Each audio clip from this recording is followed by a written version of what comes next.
Hello everybody and welcome back to Europa, where at this point, we're in a pretty dire situation economically, and I want to cancel this Potter's Guild, actually. I want the money back.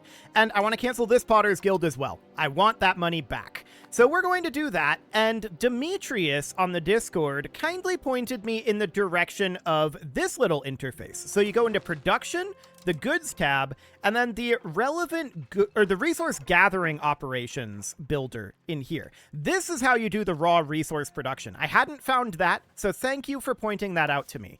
So if we go in here, we can see this is sorted by the amount that each of these is going to increase our tax base, according to this tooltip. So that's absolutely fantastic. So per level, we would gain 0.57 here. And to increase this is going to cost us 33.5 and only take 207 days. So that's absolutely wonderful, in fact. That means that we can construct a good number of these, and this will almost single-handedly bring us up. Now, I am kind of expecting that the profit on this is going to reduce because of the market conditions of sugar being more plentiful, right? That would be my assumption if we were to max this out. But it's not predicting that. So what I'm going to do right now is I'm going to build 2 of these, and just to diversify a little bit, I'm going to gather this iron in Shire. It's only 0.01 ducats apart. So we'll do something like that, and that will get us approximately 1.5 ducats per month in base tax, in theory. Then from there, we can, of course, work on things like reducing the cost of court. That might be something that we could do. But we're going to run out of money relatively soon at this rate. Now, we could just take some loans at this moment. Okay, so that works like in Europa 4. I thought it might be like a sliding scale of how much you can actually take. But I'm going to go into debt here a little bit. About like that. And I want to then go back into production, RGO, and I want to build here, like this. Now we're going to go further into debt as these get built, and that's understood. I'm also going to go in and I am going to cut our court costs. Yeah, our legitimacy is going to take a big hit. That's understood. We can't afford it right now. So we need to tick forward like this for the moment. And now I believe we're going to be in a position that once these finish up, and I need to turn this back up now that the main track is over. There we go. The main title. I believe once these get built, we should be basically net positive financially if I'm reading those tooltips correctly. So we're going to have some problems in the short or medium term at this moment, but that's fine. So ultimately, what we want to do is we want to get one of these spy networks up enough, but we're not going to be able to declare war, right? Because we don't have any diplomats. So I'm going to withdraw this. There we go. And where does that put us in our maintenance? It should put us positive, right? Or not quite. That should put us positive in our maintenance. Okay, so that'll be good. Oh, this track is loud too. Okay. I'm just going to go into here.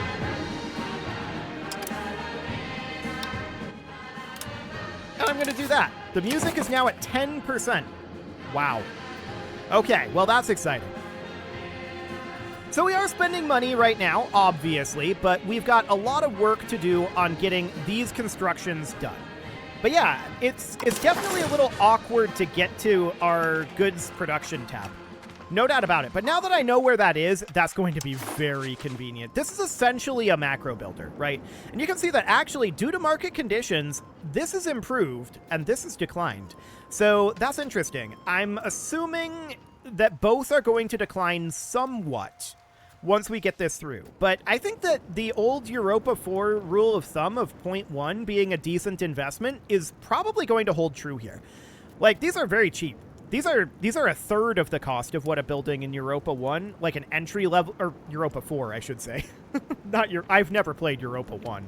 Maybe I should sometime. But this is like a third of the cost of buildings in Europa 4, right? Oh, look at that. We're only losing 0.2 ducats per month right now. That's interesting. So that means that as of right now, we're not going to take additional debts, which is good. We're going to want to repay these loans as soon as we can, but right now, we need to get these constructions finished. That's our top priority. Our secondary priority would be attacking, like, these guys out over here. I'd really like to do that, but that's going to be a little bit yet. I want to see how wars work in this game. That'll be interesting, for sure. Our manpower is spicy, but as of right now, our highest priority has to be our economy. It absolutely has to be. So we are going to take one additional loan, that's for sure. Children can have better education. Okay, what does this actually cost us? Okay. Apparently it doesn't. Unless we go for the bottom one, at which point you have a higher expected cost of the court. So that's understood. Our legitimacy is slipping away right now, but we have to get our economy under control first. That is the top priority at this moment. So that all seems fine for right now. And the real question is, once we get these constructions done, how's that going to look for increasing our tax base? Because if that increases our tax base, then we should get it directly. Actually, I want to check what the... Let's see. I want to check what the setup would be if we were going to go into... I think we were in markets previously. I'm looking at it in here. So if we were to build, say, a building like here for this beer, does this say that this would increase the tax base? No. This says this is the highest profit that a brewery can have in our country. Okay, that's different. So that's the profitability of the building as opposed to increasing the tax base that the RGO does. That's a significant difference. Also, we're going to take a loan on this next month tick. That's fine. We should start to go positive after we finish up these. So that's good. So there's a fundamental difference then between buildings and RGOs, resource gathering operations. Good to know. Very good to know. I wish Paradox made that a little more front and center. And yes, this loan is expected. We knew that that was coming. We should be able to start getting our loans turned around very, very shortly here. We're 15 days away from getting our farms expanded, and we're also going to have our precious metal export ban finished up pretty soon.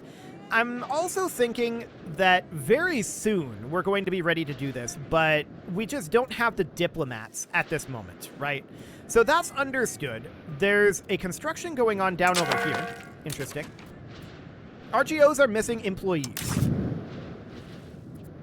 Okay. Presumably they'll get them. So we can see here that the available laborers, there aren't enough laborers available in Nora for our 2 RGOs. These were just built. No, wait. These are building sequentially, not in parallel. Okay. We'll see if the laborers fix themselves over time. Yes, it looks like they are. Okay, cool. So they are slowly fixing themselves over time. That'll be fine. It just means that it takes a while to hire in. That's a lot like Vic as well in that regard. So that's okay. It just might take a little longer, it looks like. Sure. That's fine. So as of right now, we just need to get these hired in. And if this is only doing like 20 per tick, that's going to take a while. Also, we haven't really looked into what these roads are.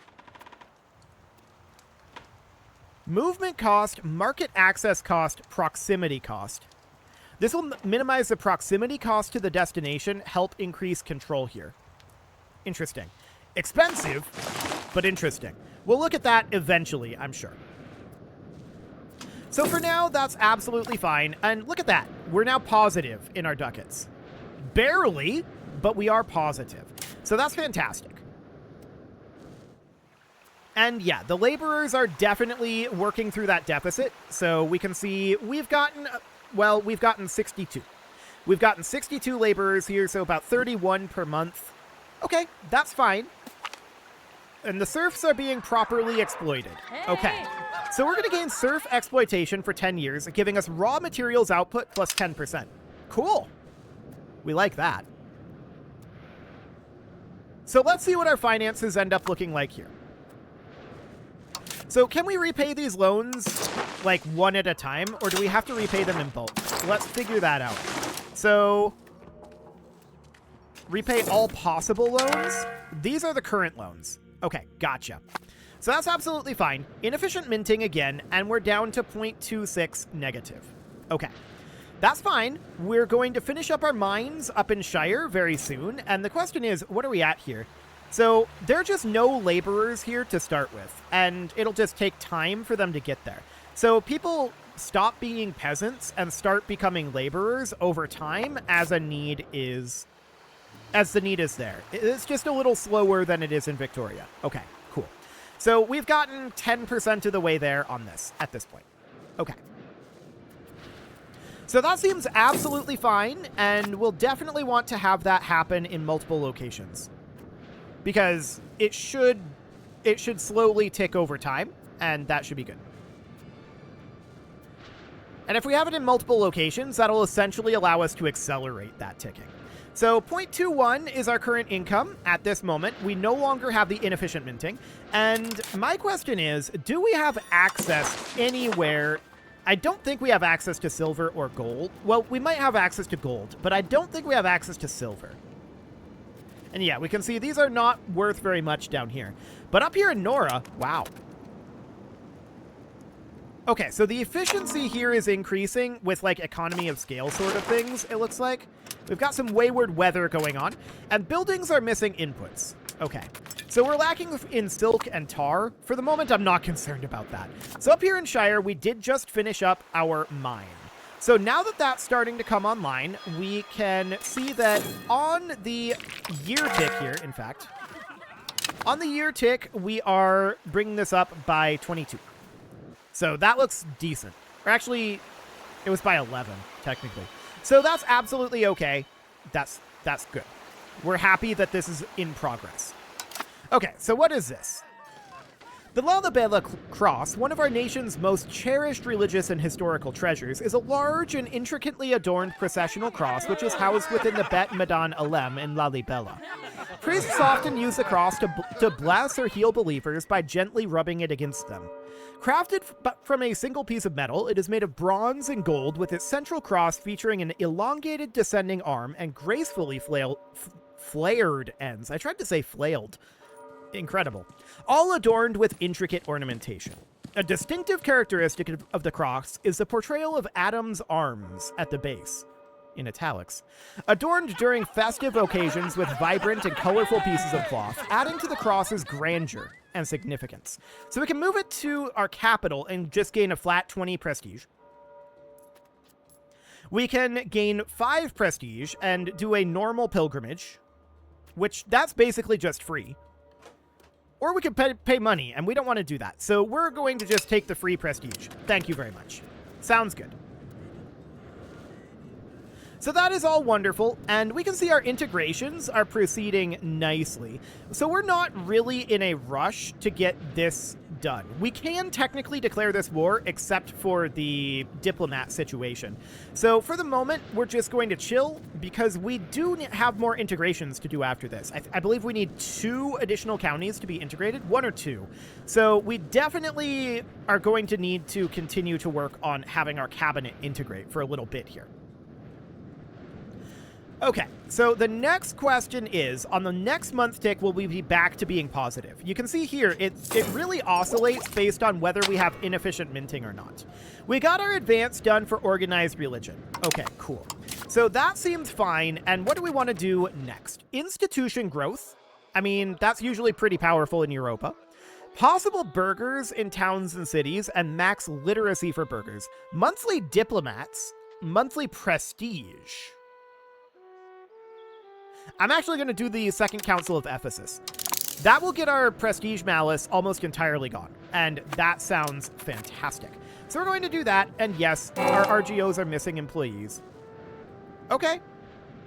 So Eneria joined the Ecumenical Patriarchate, and that's fine, of Alexandria. So I don't really care about that. They can do that if they want, if they like. So that sounds good for the moment. And we're about to finish up our farms in Nora at this moment. So this is going to go down to minus 1788. Okay. We're still working through that first farm, but that's absolutely fine. I'm deeply, deeply unconcerned about that. We just need to give this time to work through all of that. So minus 1.38. Most of this is due to that inefficient minting. The vast majority of this, because we are positive at this moment when we are minting efficiently. So I'm hoping that when this finishes up, hopefully that'll do the trick. Gold and silver output will be reduced, but we don't actually have any gold or silver output to my knowledge right now. If we check our goods, that is this one, right? Yeah. So if we check this, we can see, yeah, we just don't have a domestic source of gold right now. There's one right up over here. In fact, there's a couple right over here. There's this down over here, but is that within our borders? Actually, it is. Okay. So that's noted. But we can't actually build here, I don't think. No, we can. It just wouldn't actually do anything. Presumably because this doesn't have any control in it at this moment. And we can see the proximity is 0. We need to core our way down here, I think, and possibly build a road down over this direction. So that's understood. That'll get us some gold flowing in, right? And that would be a good thing. The real question is, are we still going to have inefficient minting once we finish up our month tick here? Well, I think we will, but this is going to boost our minting by 33%. Now, maybe we want to have inflation right now. It's a hard maybe. I'm going to cut our spending on stability right now. I'm not happy about it, but I'm going to do it. And we could boost up our spending here, potentially. Unprofitable buildings? Yeah. That's fine. I'm not too concerned about that right now. But look at that, 0.4. That's a lot better. So I want to check up over at Nora. We've still got a ways to go on our laborers here. So that all looks good, ultimately. Proximity is 89.75. It is literally right next to our capital. Wow, that's a fast drop-off then. 23. Wow. That's one tile away. Minus 12? And then 0. How's that calculated then? Nearest proximity source of Ankober. So there can be multiple proximity sources. To the capital of its owner. Maybe not. From Ankober to Barara, from Barara to Warabi, and then from Warabi to Bassa. I see. That is a very fast drop-off. Okay, so that's noted. And it doesn't appear to be different based on integration. So I think roads are the way to do it then. So if we look at the hint here. Concentrate your building efforts in our capital and surrounding locations, as they'll naturally enjoy the highest control from the beginning of the game.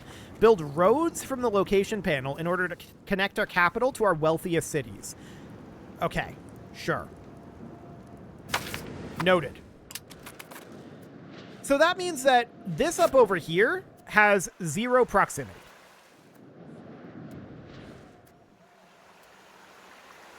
Loss due to control of 1499 minus 85%. Gotcha. So why is our control at 1499? Well, we can see that here. Monthly changes drifting downward. And I think it's just the proximity, to be honest. So if we look at the maximum control, due to average satisfaction minus 5%, core gives us 20% control. But presumably the proximity affects this. Yeah, it does. So with that in mind, that's interesting. So that means we maybe shouldn't build this construction up here in Shire. We should maybe cancel this and get our money back. Like that. And then maybe repay loans at this point. Some of them. Yeah, about like that.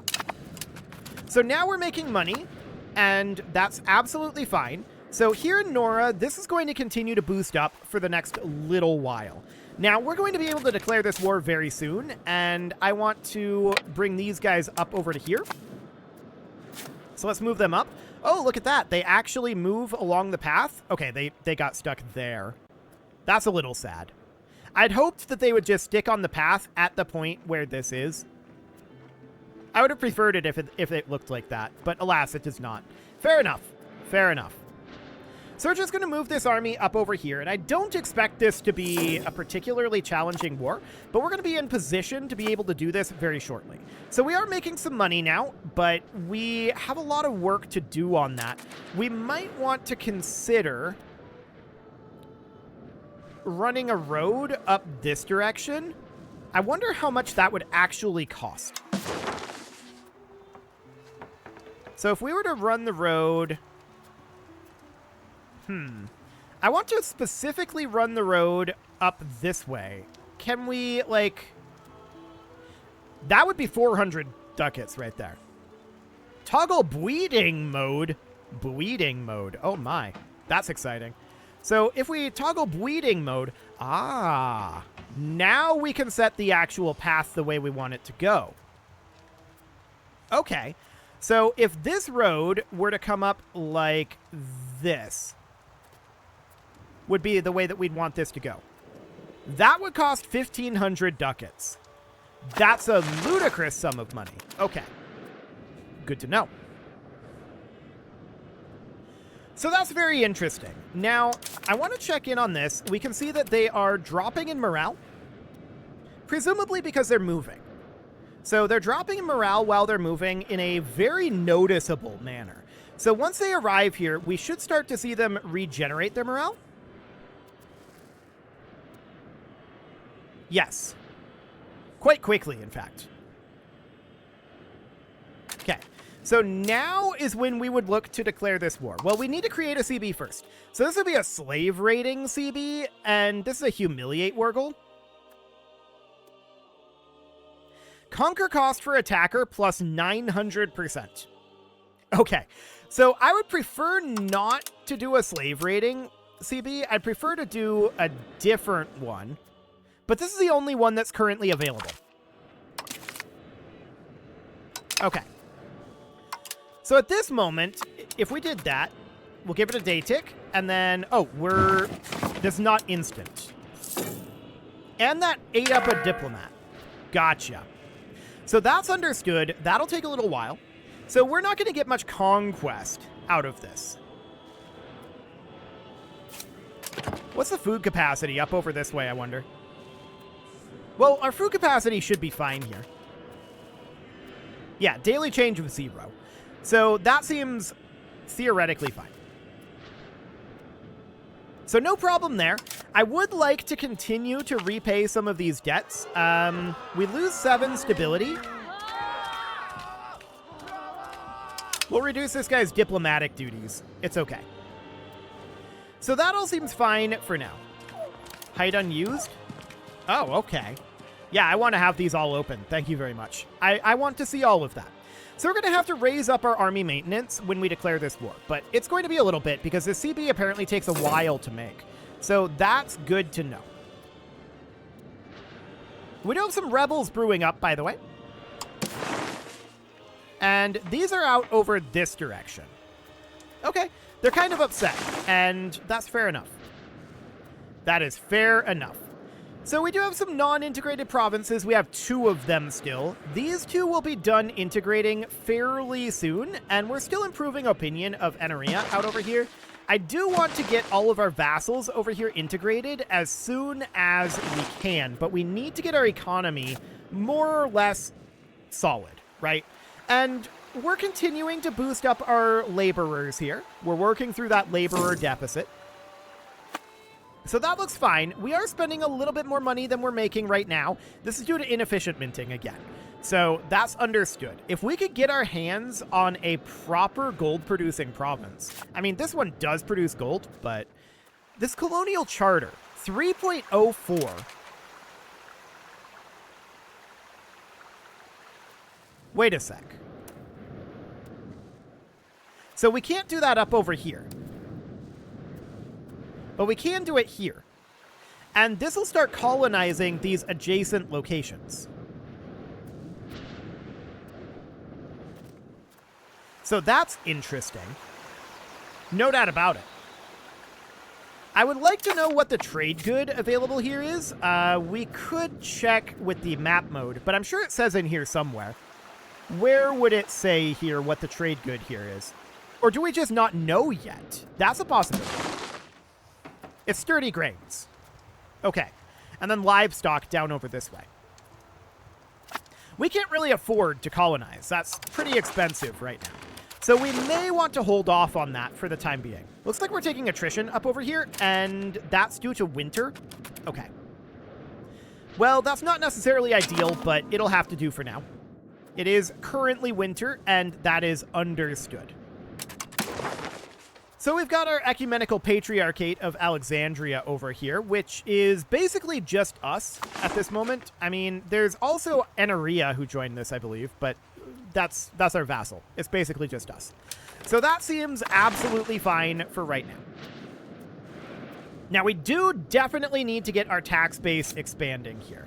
So we're working on it with these laborers over here, but we now know that our construction up in Shire, up over this direction, is likely not going to get us very much, which is why I canceled that. So our tax base here is 0.64.